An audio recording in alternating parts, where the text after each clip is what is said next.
সিরাজগঞ্জের শাহজাদপুরে অন্যান্য সবজির পাশাপাশি চাষ হচ্ছে স্কোয়াশ। উচ্চ পুষ্টিগুণ সমৃদ্ধ এই সবজি খেতে সুস্বাদু।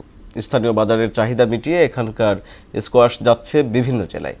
এই সবজির চাষে কৃষকের আগ্রহ বাড়লেও দাম কম পাওয়ার অভিযোগ রয়েছে। কৃষি বিভাগের পক্ষ থেকেও চাষিদের সব ধরনের পরামর্শ ও সহায়তা করা হচ্ছে। জুবাইল হোসেনের প্রতিবেদন, জানাচ্ছেন শারমিন স্বর্ণ।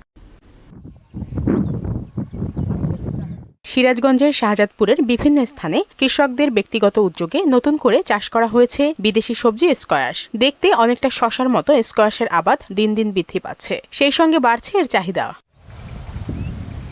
তবে কৃষকদের অভিযোগ, উৎপাদন খরচ বাদ দিয়ে ভালো দাম পাচ্ছেন না তারা। গত বছরের তুলনায় এবছর বাজার মূল্য কম হওয়ায় হতাশও তারা। 2 বিঘার মতন আবাদ করছি, খরচ মোটামুটি 60,000 টাকার মতন খরচ।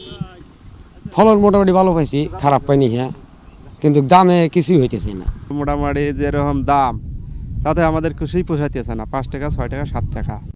গত বছর ভালো, আল্লাহ বর্তলে ভালোই হয়েছিল। আমি কোষ আর চাষ করছি 1 বিঘে, আর আমার গ্রামে অনেক 100 বিঘে বোনা হয়েছে, কিন্তু এই বছর ফলনও কম, এদিকে দামেও কম। এবার ফসল বুঝছেন যে টাকাতে আমরা বুনেছি টাকার দাম উঠতেছে না।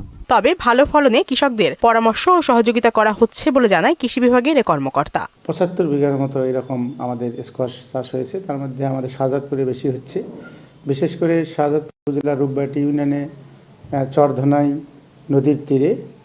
এটা আসলে খুব লাভজনক ফসল। এটা বাণিজ্যিকভাবে এটা সম্প্রসারণের জন্য আমরা চেষ্টা করছি।